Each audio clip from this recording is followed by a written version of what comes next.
It's now time for another installment of Flashpoint. News 6 morning anchor Justin Wormuth sits down with Orlando Police Chief John Mina to remember two Central Florida law enforcement officers who lost their lives in the line of duty just a year ago this week.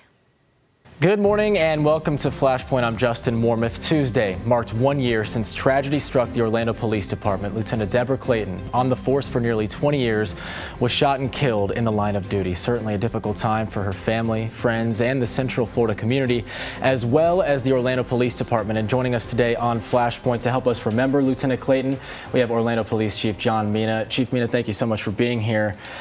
It was a dark day 1 year ago on Tuesday.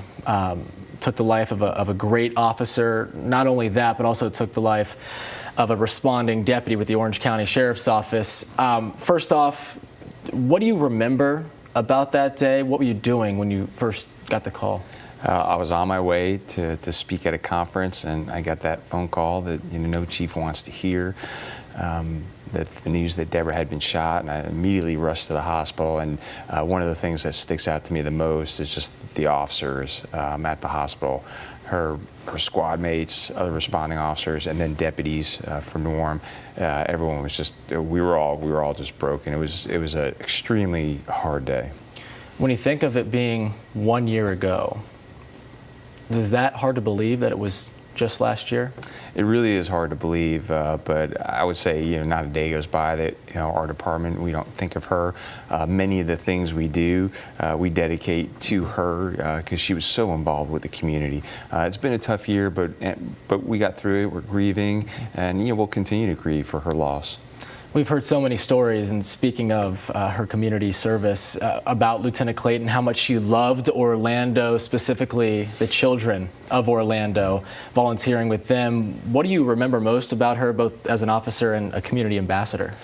Well, first, as an officer, she was always a good police officer. It went so much beyond community engagement, and even the last moments of her life were spent protecting this community.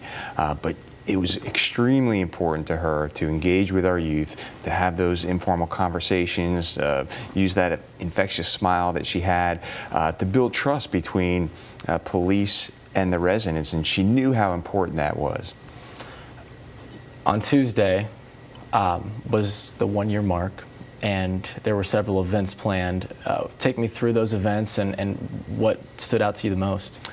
It was a beautiful day. You're somber, but we wanted to do something to honor both Norm Lewis and Debra Clayton. Mm-hmm. So it started out at UCF, and there was a procession that came through the city and passed by the Orlando Police Department, and we all stood out there. There must have been 300 or 400 of us, and it was a great sight to see, especially for Norm's mom. Mm-hmm. And then we ended the day with a legacy walk in honor of Debra Clayton, because part of the many community engagement activities that she did was organizing these marches and walks and March Against Violence, and she did very well at setting those up. So we knew that this is what she would have wanted, and we met out at Hankins Park, and there were 200 people there, lots and lots of police officers, and it was great because we all walked together in memory to honor Debra.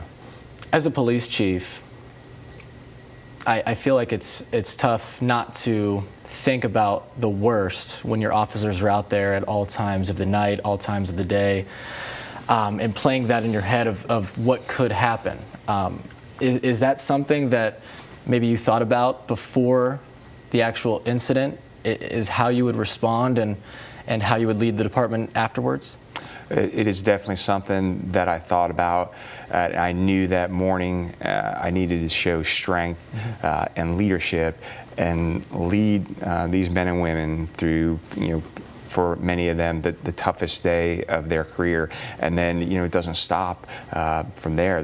We're still grieving, and to lead them through, especially those first few months, and of course, with that, we had the manhunt for Markeith Lloyd, right. So there was still work to be done, and it was a tough time for all of us, but we got through it together. I have a great team, a great bunch of men and women. And speaking of Markeith Lloyd, I don't want to touch too much about that, but it did last 9 days, the manhunt. I'm curious, what made that so difficult to bring him in, and what do you remember about that night as well?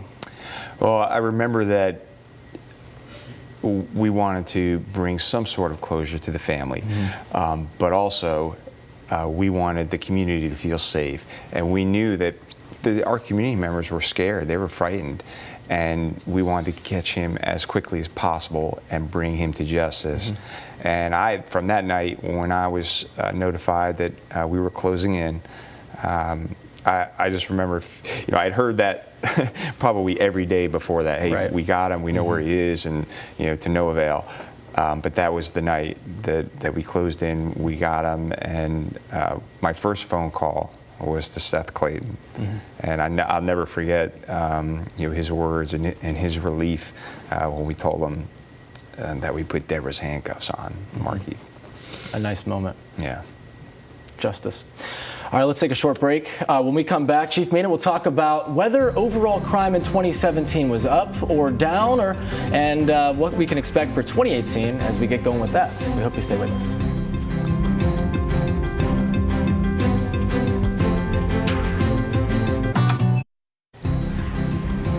Welcome back to Flashpoint. I'm Justin Warmoth alongside our guest, Orlando Police Chief John Mina. Last year, of course, started off horribly.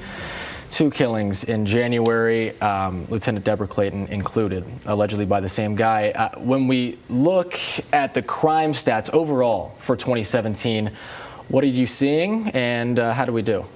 Well, overall crime was down by 5%. Violent Part 1 crime, which includes things like murder, was down by 8%. One of the biggest increases we saw was in homicides. Homicides were down by over 30%, and that's not including the victims from the Pulse tragedy. So we had made great strides in 2017, hoping to carry that into 2018. What do you credit with those strides? It's hard to put your finger on it, but I think it's the community. I think especially after those killings in January, Sade Dixon, Debra Clayton, then Norm Lewis lost his life, and some others. I think part of the credit goes to the community, because you could tell they were fed up and they were tired of it. And I think now more than ever we're receiving more tips and more phone calls about crime. If you think about it, these days everyone has a cell phone, everyone has cell phone video, they can record crime. It's really hard to commit crimes and not get caught in our community. You guys often are out in the community as well, meeting people with Coffee with a Cop events, and personalizing the badge. That's something that's very important to you as well. Absolutely, and that was one of the things that was important to Debra too, to humanize police officers. And I say this all the time: is not every conversation has to start with "Can I see your identification?" We need to have those one-on-one conversations with our residents and especially our youth, so they know that they can trust us. We're not here to hurt people. We're here to help people. And the only way that we're going to drive crime down and be a safe and livable community is if the police and the community work well together. We reported last week that the city is seeing dozens and dozens of these e-commerce deals that go bad, buying things on like Facebook Marketplace, Craigslist, meeting the other party, and next thing you know, someone's getting robbed. Why is this becoming such a problem, first off, and what can folks do to avoid falling victim to this? Well, and there's more and more apps on our phones and our computers to use that e-commerce business. And the most important thing that people can do at the Orlando Police Department, I know other police departments in Central Florida, we have e-commerce safe zones, parking spots, where you can pull your car up there, you can make the transaction, and it's all captured on video and film, and you feel safe because it's the police department. And the key is, if you ask that person to meet you there to buy or sell this object and they don't want to meet you at the police department, that's a clue. You shouldn't be doing business with that person. So we implore people to go to safe places, especially like a police department. Which is nice, because you guys have that brand new OPD headquarters right there, and that's some of the capabilities that allows you to do those kinds of things. It's a little tougher when it was in the downtown location, not a lot of parking, and that's one of the benefits of having it there. Correct. Those 2 e-commerce spots are right up front. There's plenty of video to capture people that would try and do anything there. That's one of the things that obviously you guys are going to be focusing on as we get into 2018. What else comes to mind when you think about this upcoming year? Well, I think we're going to continue to do a lot of the things that we did last year. Many more community engagement programs, a lot of what we call precision policing. It's only a small group of people that are committing most of the crime. So if we could target those criminals that are committing most of the crime, I think we'll be successful in 2018 like we were in 2017. Now, there was a stretch where OPD downtown unit, they were having some issues with some of the crowds down there. It has since gotten a lot better from my vantage point, from us and our reporting. What kind of initiative has gone into making that a better place and the nightlife more safe? Well, anytime you have large crowds, there's always going to be challenges. And downtown, there's additional challenges of alcohol. Many of the issues we deal with down there are alcohol related. So we have increased staffing there. Many of the nightclubs and owners have hired extra duty police officers. Additionally, we just received the federal COPS grant to hire an additional 15 bike officers that will be positioned in downtown and the Paramore neighborhoods to keep that core downtown Paramore area safe. Good deal. Also upcoming in the next month or two, we have North Salmon's federal trial, and she is the wife of Pulse nightclub gunman Omar Mateen. What do you expect to happen during this trial? And just from the vantage point, because we're not going to be able to get in there, what do you expect to see?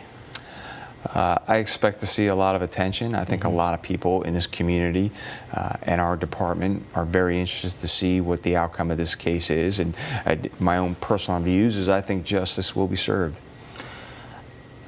When you think about Pulse, is that something that also it's got to be tough for you to not have a day go by where that also doesn't cross your mind? And I know some of your officers are continuing to deal with the effects of responding to that scene as well. It's something that's always on my mind, and especially the emotional well-being of our officers is always on my mind. And we've done a lot of different things as far as counseling, debriefings, and critiques to try and make it better for them. And they know that that is always available to them. So again, I've reached out to several departments throughout the country, and Aurora and Newtown, Connecticut, and others that have dealt with this in the past to see what they have done.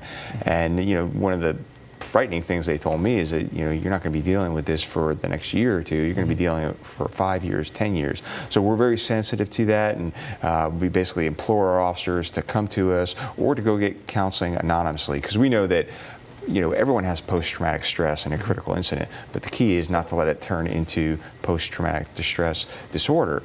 And the key to that is counseling and awareness. And I know I'm bouncing around a little bit with this, but I'm trying to tackle some issues here.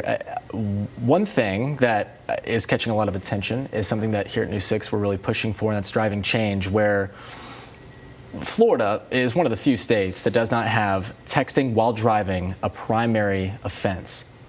Why do you think texting while driving is a secondary offense here in Florida, and they have not made adjustments? And are you looking forward to seeing this bill go through the legislative session and hopefully pass? Having Texting with driving as a secondary offense is absolutely ridiculous. Texting and driving is one of the most dangerous things you can do, and I'm a big proponent of making that a primary offense. And I know the legislation has just got through the first step of that. I'm really interested to see, and I'm going to do whatever I can to do to help push that through, because we've seen the accidents, we've seen the damage that this causes. Why do you think it just has not been done so far? Why has this not become law?